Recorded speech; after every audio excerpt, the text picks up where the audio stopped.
नमस्कार, मी मयुरी आणि आपण पाहत आहात 7 स्टार न्यूज।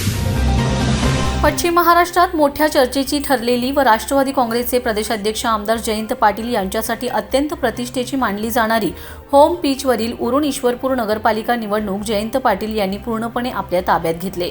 या निवडणुकीत भाजप व मित्र पक्षांना जबरदस्त पराभव स्वीकारावा लागला असून जयंत पाटील यांनी आपली राजकीय ताकद पुन्हा एकदा ठळकपणे सिद्ध केले।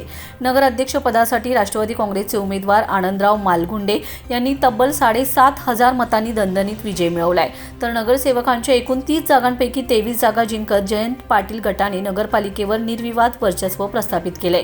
मागील नगरपालिका निवडणुकीतील विजयामुळे उत्साही झालेल्या जयंत पाटील विरोधकांना या निकालाने मोठा धक्का बसलाय।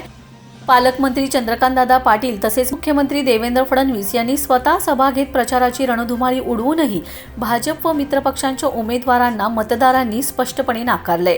हरवलेली सत्ता पुन्हा हस्तगत करत जयंत पाटील यांनी उरण ईश्वरपूरमध्ये आपली पकड आजही भक्कम असल्याचं दाखवून दिलं असून हा विजय पश्चिम महाराष्ट्रातील राजकीय समीकरणे बदलणारा ठरल्याची चर्चा राजकीय वर्तुळात रंगू लागली। Laxman Patil, 7 Star News, Ishwarpur.